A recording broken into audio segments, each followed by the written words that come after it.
Hi guys, I'm Melissa and welcome back to CloudMom. This video is the second video in a series I'm running this week about priorities and how to make priorities in your life as a mom. My other video is about prioritizing your time, and today I'm talking about prioritizing friendships. I know personally one of the things I have found so challenging about being a mom is having less time for friendships, than I did when I was younger, when I was still single in college, before I was married, and certainly before I had kids. So having less time, and meanwhile being presented with all these opportunities to make new friends because my kids are in different classes and activities, and I'm constantly meeting moms that I think are so nice and I really like.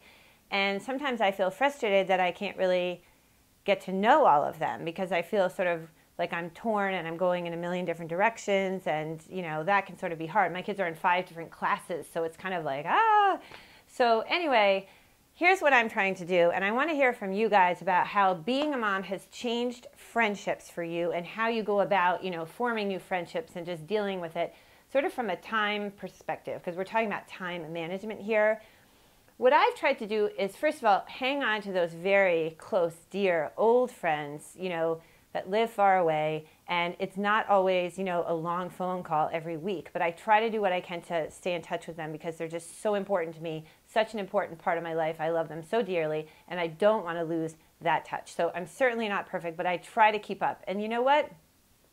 That can be like planning a girls' weekend, which you might not be able to do every year, maybe every 2 years.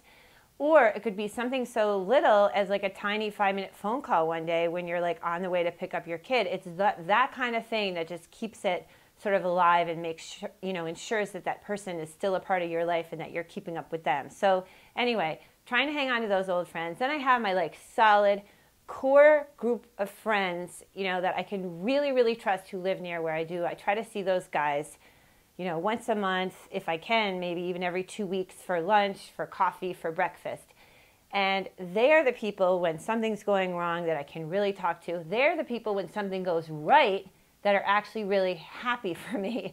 And I feel that way about them too. And when we get together, it's just like, everybody has a million things to say. And then we have so much fun together talking about everything from like kids to clothes to like our dream vacation or whatever it could be. It's like they're such an important part of my life.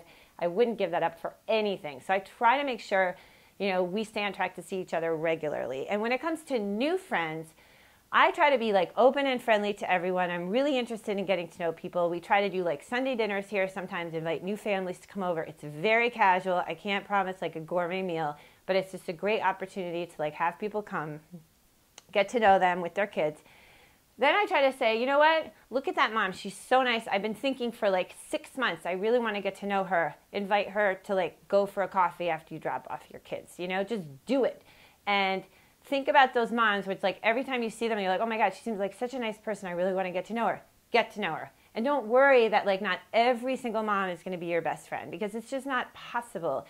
You don't have the time. It doesn't mean you can't have a great conversation with them or a super interaction, or maybe next year you'll get to know them really well, but you're not going to be able to do it all at once. So anyway, that's sort of the way I've been going about, thinking about my friendships. I also have my dear sister who's like, we're so close, we talk almost every day, but you're not going to do that with every single one of your friends the way you did back when you were in college. So that's how I'm going about thinking about it. I want to hear what you guys do when it comes to friendships. Please weigh in on this video on CloudMom. Thank you so much for watching. And when you finish watching this video, make sure you go to your email or your phone and make a date to see a really good old friend and a really good new friend, because that will go a long way towards making you feel supported and happy in your life as a mom through all the ups and the downs. Okay, thanks for watching, and see you next time.